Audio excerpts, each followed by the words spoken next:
Assalamualaikum warahmatullahi wabarakatuh. Bismillahirrahmanirrahim. Alhamdulillahi rabbil alamin. Wa bihi nasta'in ala umuri dunya waddin. Wal 'aqibatu lil muttaqin fala udwana illa 'alal zalimin. A'udzu billahi minasy syaithanir rajim. Bismillahirrahmanirrahim. Ya ayyuhalladzina amanu kutiba 'alaikumus syiyam kama kutiba 'alal ladzina min qablikum la'allakum tattaqun. Shadaqallahul 'adzim. Bapak Ibu, para jamaah salat zuhur yang dimuliakan Allah Subhanahu wa taala, pertama-tama marilah kita memanjatkan rasa syukur kehadirat Allah atas limpahan karunia dan nikmatnya yang diberikan kepada kita sekalian, khususnya nikmat iman Islam, wabil khusus nikmat thalabul ilmi yang Allah berikan kepada kita sekalian di siang hari ini. Bapak Ibu yang dimuliakan Allah Subhanahu wa taala, sebelum saya membacakan kitab yang terkait dengan keteladanan puasanya ulama salaf dan orang-orang di masa sahabat, Al-Fakir ingin membacakan sabda Nabi besar Nabi Muhammad SAW, yang mana beliau bersabda begini. Ini adalah kunci di dalam kita mencari ilmu. Beliau berpesan kepada Abu Dzar, "Ya Abu Dzar, hai Abu Dzar, la antal dua fata'allama." Sungguh lebih baik kamu keluar di pagi hari, fata'allama ayatan min kitabillah, belajar satu ayat dari Al-Quran. Kemudian katanya Nabi, yang belajar satu ayat dari Al-Quran khairun min antusalliyah mi'ata rak'ah, lebih baik daripada orang yang sholat sunnah mutlak satu rakaat. Apa itu sholat sunnah mutlak, Ustaz? Sholat sunnah mutlak itu adalah sholat sunnah yang tidak punya nama, atau kita tidak memberi nama, seperti sholat ba'diyah, sholat qobliyah, sholat hajat, sholat yang lain-lain, sholat tahiyatul masjid dan lain-lain. Jadi kalau sholat duha itu kan maksimal 8 rakaat atau 12 paling banyak. Maksimal 12 rakaat, yang paling bagus 8 rakaat. Itu sholat apa namanya? Sholat tahiyatul sholat duha. Tapi untuk sholat mutlak itu bebas, dilakukan kapan terserah. Ya. Nah, orang yang mencari ilmu, orang yang ada di majelis ilmu, belajar satu ayat dari kitab Al-Quran itu lebih mulia dan lebih baik, lebih utama daripada sholat 100 rakaat sholat sunnah mutlak. Wala antal dua fata'allama baban minal ilmi umila aw lam yu'mal. Sungguh engkau keluar di pagi hari mempelajari satu bab ilmu Allah, baik diamalkan maupun belum bisa diamalkan, itu lebih baik, lebih mulia, lebih utama daripada sholat sunnah mutlak. Sholat sunnah mutlak 1000 rakaat. Nah, ini kalau para jamaah ini kuatah 100 rakaat sholat sunnah ini, kayaknya sudah pasti nggak kuat itu. Iya. Lawang sholat malam 23 aja itu masih dipotong-potong jadi kadang jadi 13 itu. Lumayan jadi 13. Ada yang sholat sunnah malam di bulan Ramadan itu pertamanya ikut 1 kali salam, terakhirnya ikut 1 kali salam. Begitu. Nah, ini orang yang ada di majelis ilmu seperti pada siang hari ini itu lebih mulia daripada sholat sunnah mutlak 1000 rakaat. Maka kita patut bersyukur kepada Allah atas karunia yang Allah berikan kepada kita. Hadirin hadirat para jamaah yang dimuliakan Allah Subhanahu wa taala. Saya akan membacakan kitab yang ditulis oleh Imam Al-Ghazali yang terkait dengan bagaimana orang-orang salaf berpuasa. Apa itu salaf, Ustaz? Salaf itu adalah orang yang hidup 300 tahun setelah Nabi wafat. Itu namanya salaf. Jadi 100 tahun pertama, 100 tahun kedua, 100 tahun ketiga, itu namanya salaf. Begitu. Apa arti bahasa secara tekstual, secara harfiah salaf itu? Salaf itu artinya telah lewat. Nah, Nabi mengatakan orang yang hidup di zaman salaf itu adalah orang-orang terbaik. Khairul qurun qarni. Generasi terbaik itu adalah generasi saya. Zaman Nabi, 100 tahun Nabi masih hidup sampai zaman sahabat, itu zaman yang terbaik.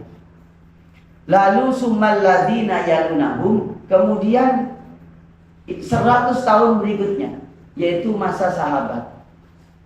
Jadi setelah Nabi gak ada, 100 tahun masa sahabat. Jadi berikutnya lagi yang terakhir, masa tabi'in. Apa tabi'in itu atau tabi'un itu? Yaitu pengikutnya sahabat. 100 tahun setelah sahabat tidak ada, tinggal golongan tabi'in. Ini orang yang terbaik. Nah, dari sisi apakah terbaiknya?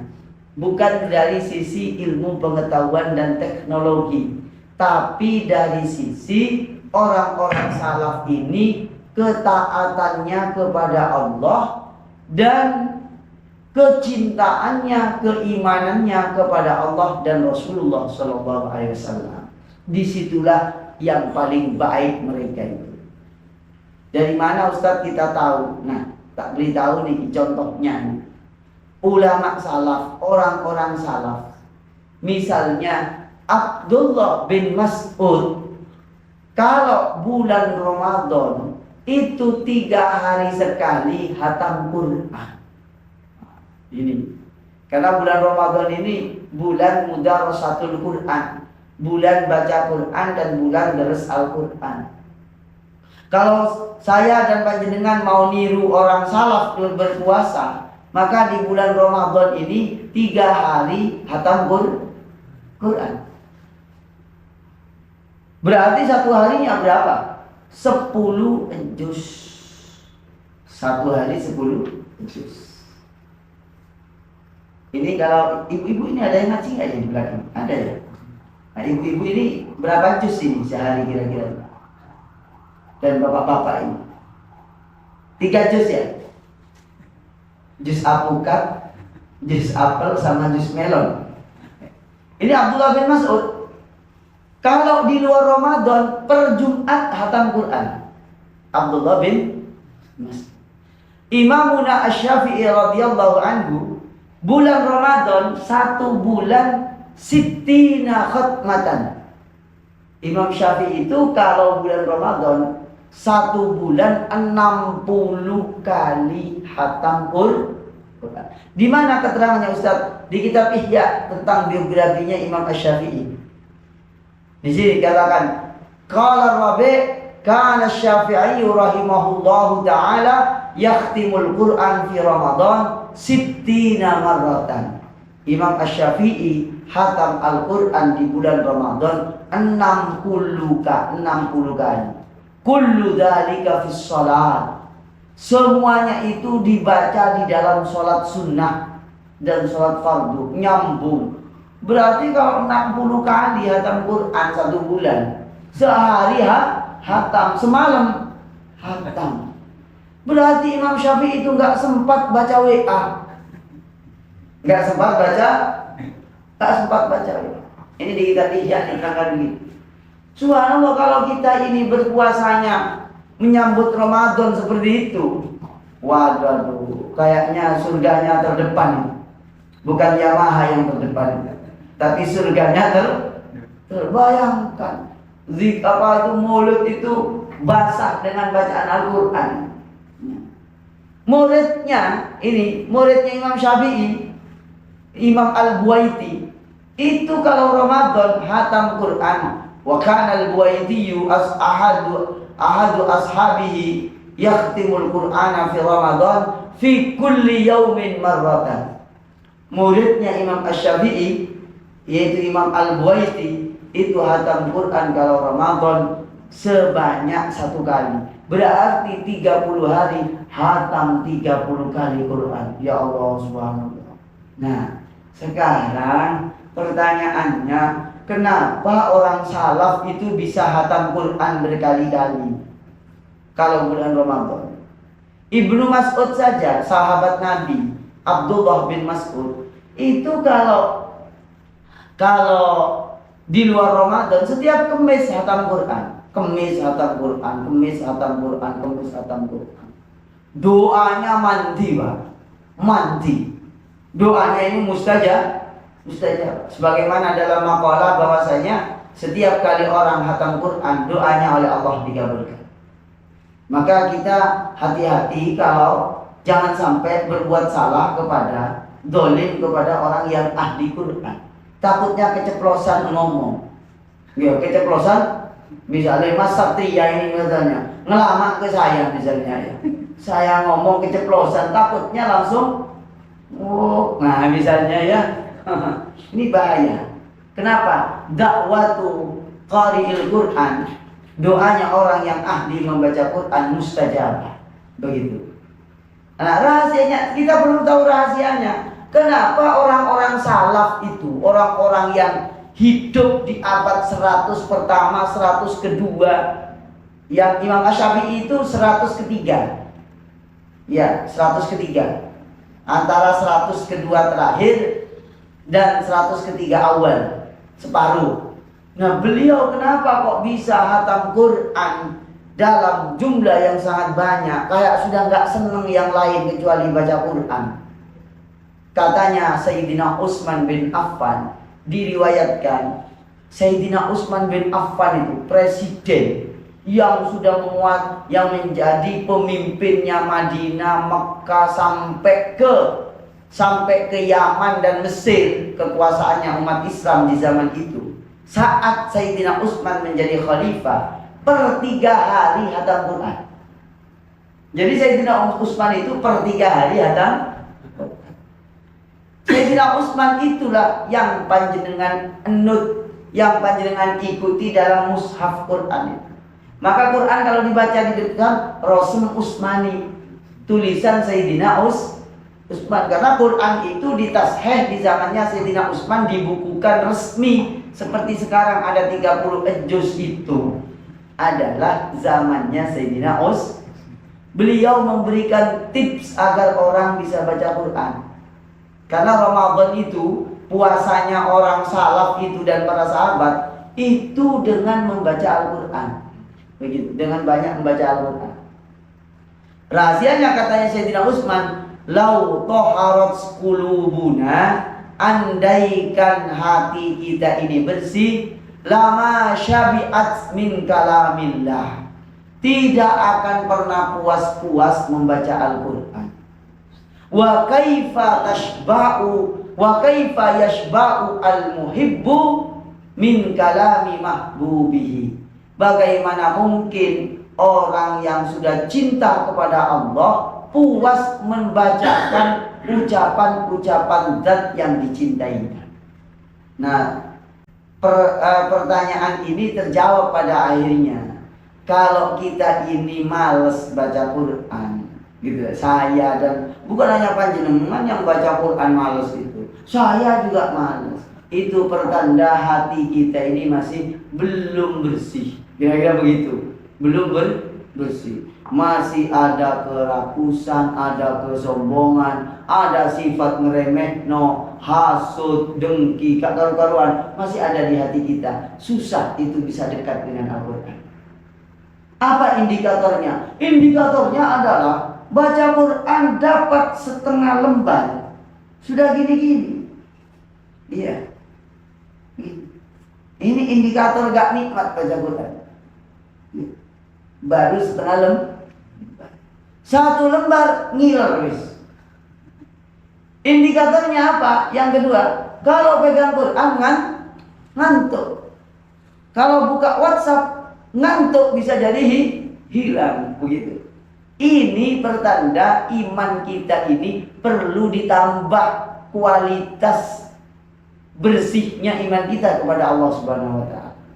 Ya bukan hanya panjenengan termasuk saya. Memangnya kalau saya baca Quran gak ngantuk? Ngantuk, Pak. Ngantuk. Ada siasat, kebetulan saya ini dititipin beberapa santri di rumah, tak buat pondok gitu.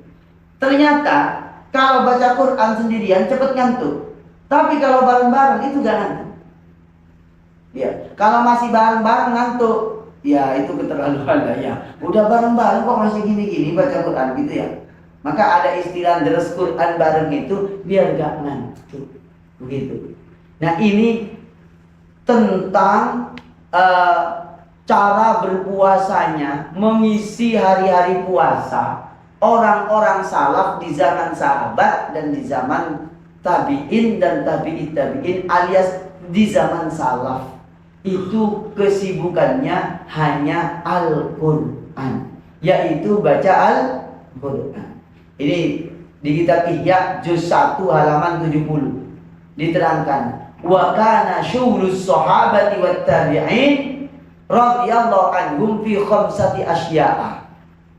Para sahabat dan para tabi'in itu kesibukannya sehari-hari, sehari-hari ini yang paling dominan maksudnya. Satu, fi khamsati asya'a, 5 hal.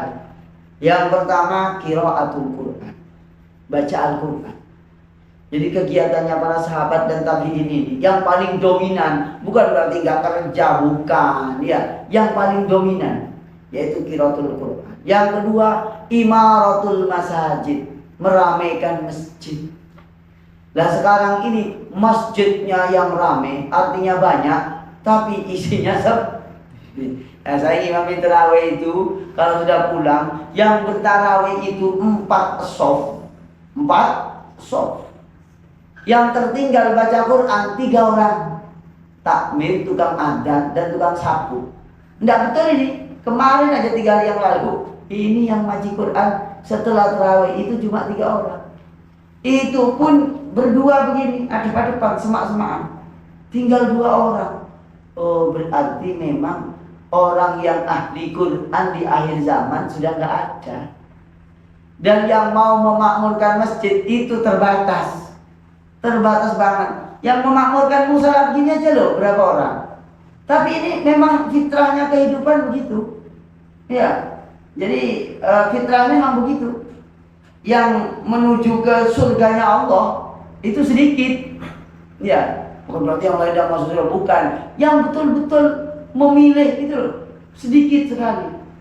Terus wazikrullah atau wazikrillah, berzikir kepada Allah yang ketiga. Yang keempat yaitu amar ma'ruf. Yang kelima an-nahyu 'anil munkar. Para sahabat itu yang dominan pikirannya, hatinya, konsentrasinya itu 5 hal. Nah, sebagai closing saya, kenapa sahabat dan tabi'in itu hidupnya hanya lebih dominan urusan yang demikian tadi saya sebutkan itu. Apalagi bulan Ramadan ya.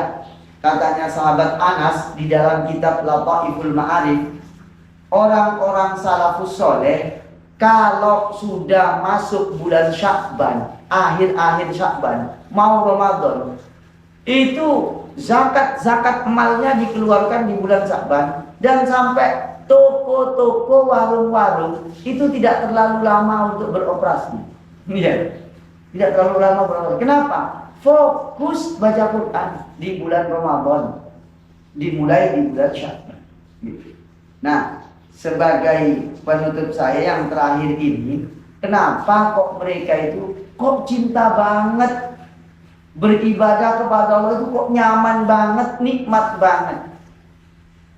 Katanya Imam Al-Ghazali, orang yang ingin nikmat beribadah kepada Allah, hatinya tidak boleh kosawah, tidak boleh koswah. Apa koswah itu, Ustaz? Koswah itu artinya atos. Kalau hati kita ini masih atos, ibadah itu gak nikmat. Coba panjenengan bisa rasakan ya, rasakan kalau sholat tarawih. Sholat tarawih niku terus terang mawon nggih, terus terang niki. Sepertinya saya dan panjenengan ini seragam. Seragam nopo? Seragam wegah. Nggih napa mboten? Iya, sholat tarawih itu lebih wegah dari puasanya itu, Pak. Rasa-rasa umum itu ya, umumnya. Kenapa? Itu menandakan di hati kita masih ada kosawah, atos. Nah, orang yang ingin melakukan walaupun tidak 100%, mungkin 15% apa yang dilakukan Abdullah bin Mas'ud, puasanya seperti apa, kalau bulan Ramadan itu bagaimana, mengisi puasa dengan baca Quran itu, ya walaupun tidak full ya, seharilah 1 juz misalnya, itu yang pertama kali diperbaiki. Itu bukan mindset berpikirnya semata, tapi hatinya ditata. Ya Allah, bersihkan hati saya.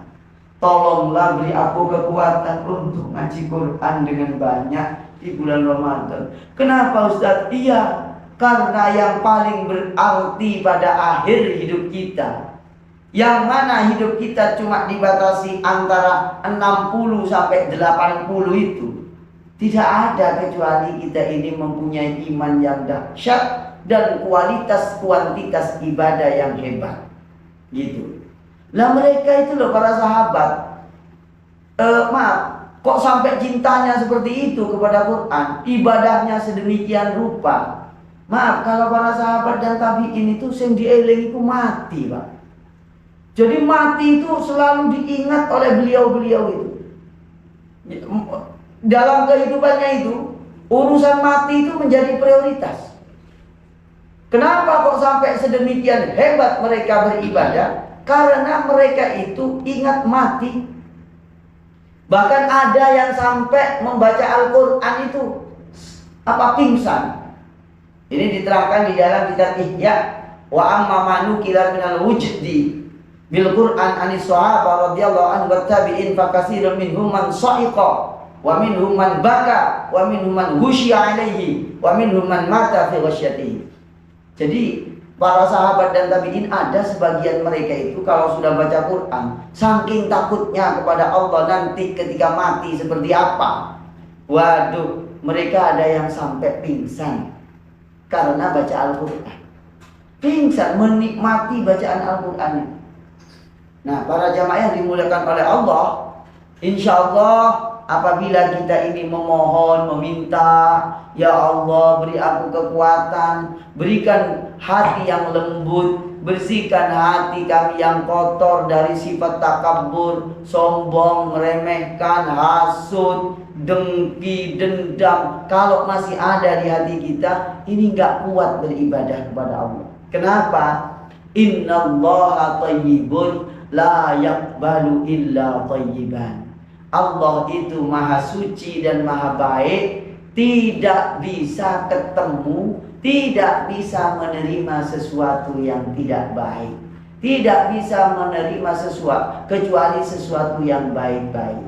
Maka katanya Imam Al-Ghazali, orang yang dahsyat beribadah itu karena sudah ada kenikmatan di hatinya, dan bisa nikmat di hatinya beribadah kepada Allah manakala hatinya dituntun oleh Allah, mendapatkan kejernihan berfikir, mendapatkan kelembutan berfikir dan berperasaan, dari dibersihkan, dari dijernihkan dari takabur, dari sombong, dari ujub atau bangga diri, kemudian dari sifat-sifat tercela yang lain.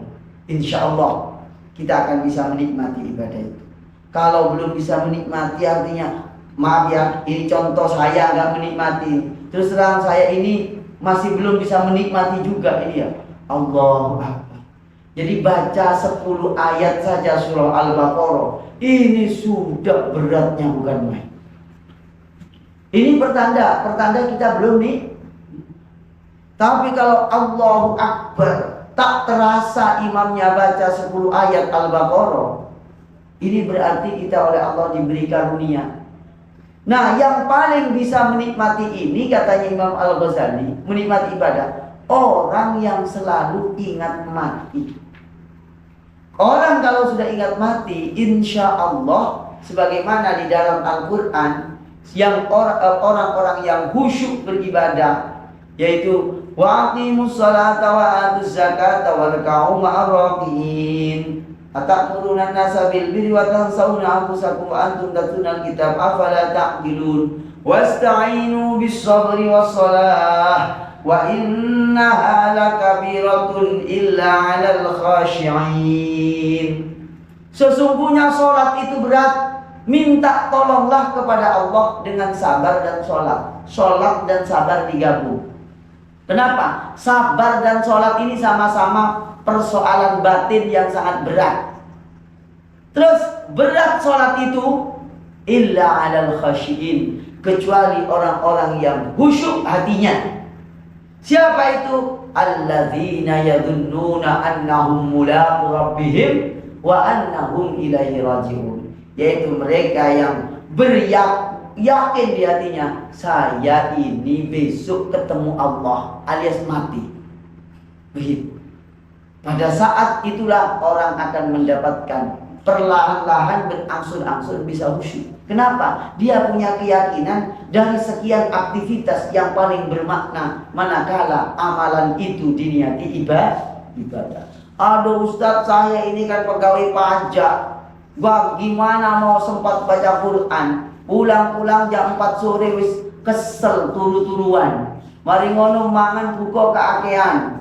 Terus sholawat tarawih wis abot. Mari tarawih wis keturun. Nah, maka panjenengan setidak-tidaknya setelah subuh ada waktu 2 lembar baca Quran. Memohon kepada Allah diberikan kekuatan. Seperti itu.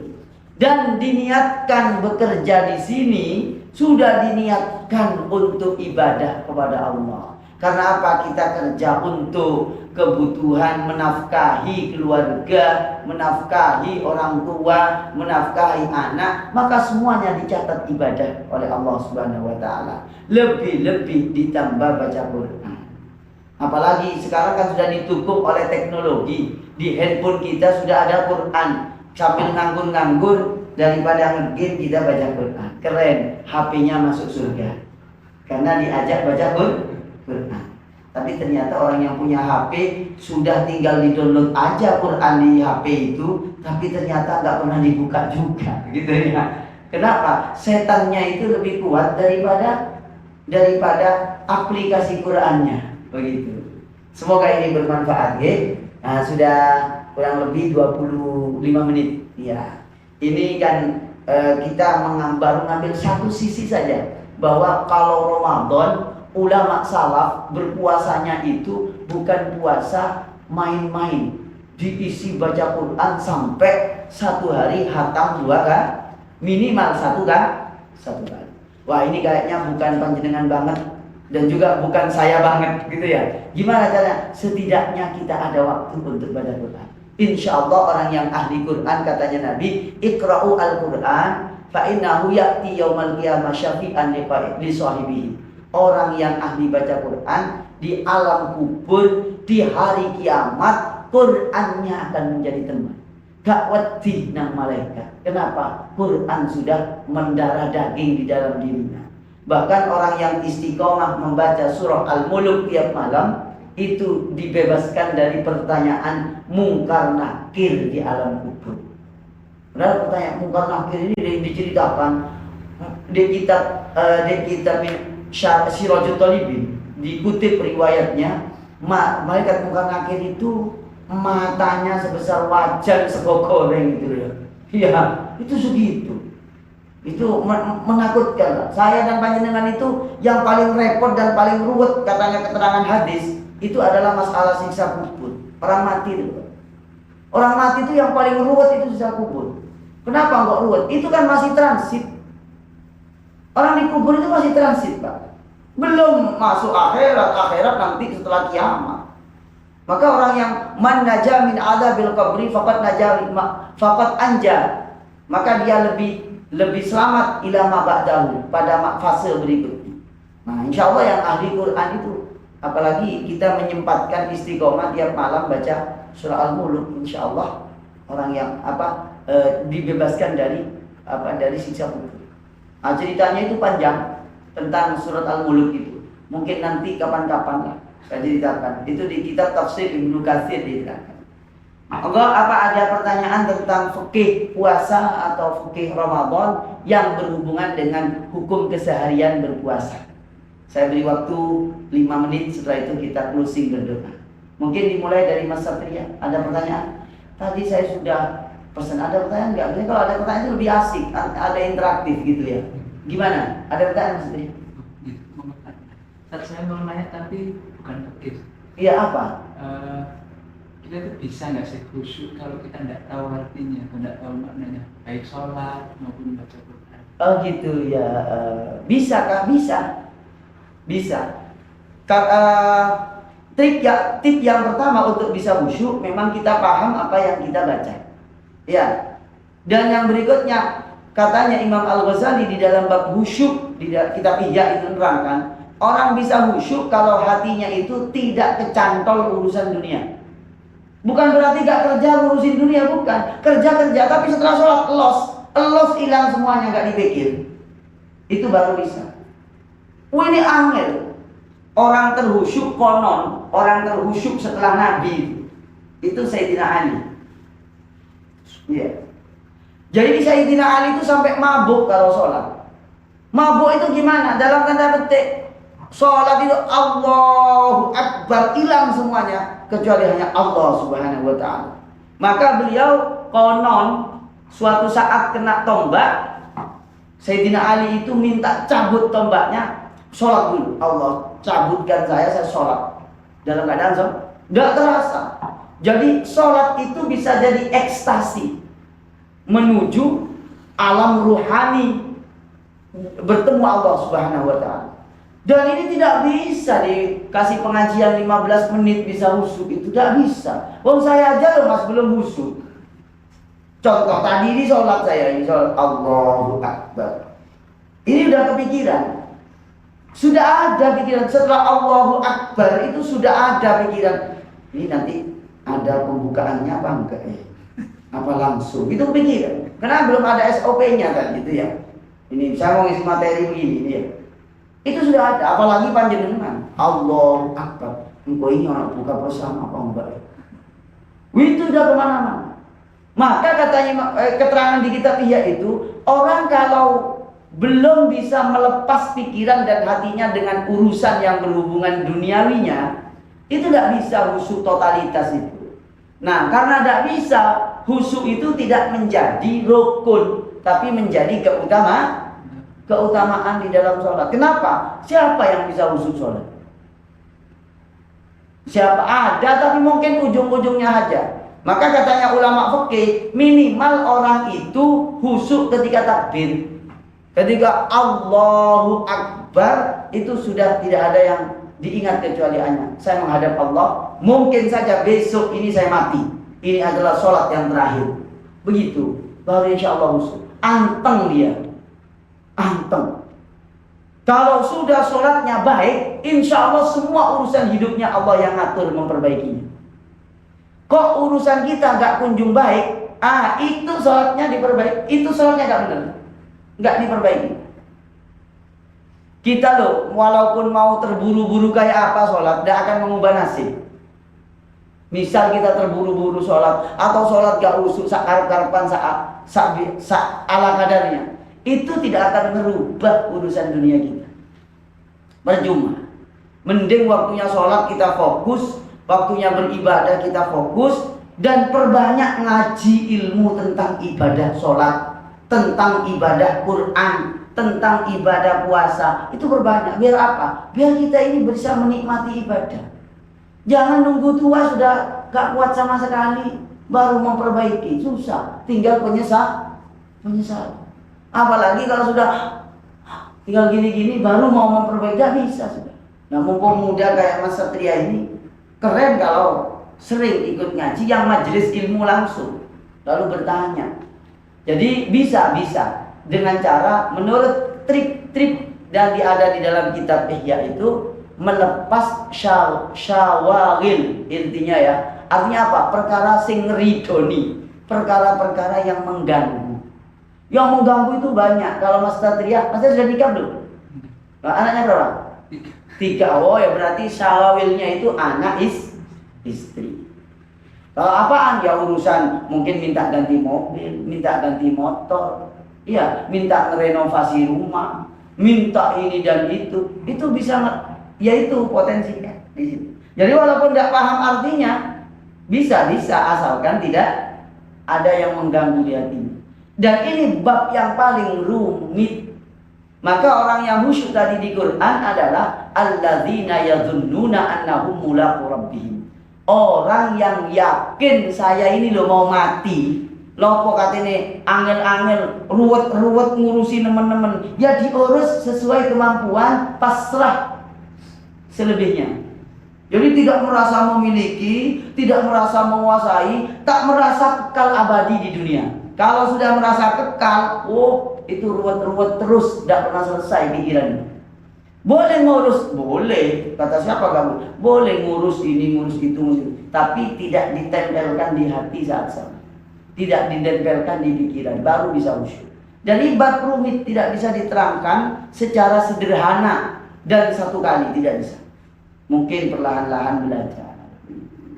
Nah, ini orang berkeluarga ya pengganggu kehusyuannya ya keluarganya. Lihat orang jomblo, si jomblo, yo kepikiran iki kok apa iku anu nih. Aku ya apa oleh iku gitu ya. Begitu. Lihat ketua misalnya, kepala pimpinan di sini misalnya ya, yang sing kepikiran apa? Ya urusan anak buah ya iku gak kena sholat itu. Siapa iki besok target ini harus selesai. Ini ya macam-macam. Termasuk saya, iya saya. Ini Allahu Akbar, ini sudah kepikiran karena saya punya jam ngajar di kampus, sudah tak undur ini. Ya undur. Nanti ya saya masih ada ngaji, saya mundurkan 2 jam. Begitu. Ya ini begitu. Ya kalau pengen khusyuk lepas semua. Cuma kita ini kebalikannya. Kebalikan apa? Kebalikan dari teori ini. Kalau sudah sholat Allahu Akbar, barang-barang sing lali ku malah teko kah? Toko kabeh, waduh iya rek, mangi kunciku ketelesut deh. Nah, itu malah sakwali biasa gitu. Ya, ini bab ini sebenarnya harus continue setiap yang ngaji ngaji yang berkelanjutan. Artinya apa? Tidak bisa diselesaikan satu kali. Mau saya aja belum selesai sampai sekarang. Oke? Saya kira cukup ya. Semoga bermanfaat. Ini nggak boleh. Memang waktunya berapa menit? Kan 30 menit tadi. Oke, 30 menit. Semoga panjenengan semua diberi sehat, walafiat, panjang umur, berkah, dimudahkan rezekinya, dinaikkan karirnya. Ya, kalau orang kerja di lembaga begini kan naik pangkat gitu ya. Baru nambah duit gitu ya. Nah, semoga dimudahkan hajat-hajatnya, yang sakit semoga Allah berikan kesembuhan. Dan yang dalam keadaan masalah yang ruwet-ruwet Allah uraikan dan Allah tolong dan Allah selesaikan. Allahumma shalli ala Muhammad wa ala ali Muhammad kama shallaita ala Ibrahim wa ala ali Ibrahim wa barik ala Muhammad wa ala ali Muhammad kama barakta ala Ibrahim wa ala ali Ibrahim fil alamin innaka Hamidum Majid. Istajib du'ana ya Allah waqdi hajatina wa sallim dinana wa sallim tauhidana wasallim auladana wa dzurriyyatina min afati dunya wal akhirah wa barik lana ma a'taitana ya Allah walhamdulillahi rabbil alamin. Al-Fatihah. Iyyaka na'budu wa iyyaka nasta'in. Ihdinas siratal mustaqim. Shiratal ladzina an'amta 'alaihim. Kurang lebihnya mohon maaf. Subhanakallahumma wa bihamdika asyhadu an la ilaha illa anta astaghfiruka wa atubu ilaik. Assalamualaikum warahmatullahi wabarakatuh. Waalaikumsalam.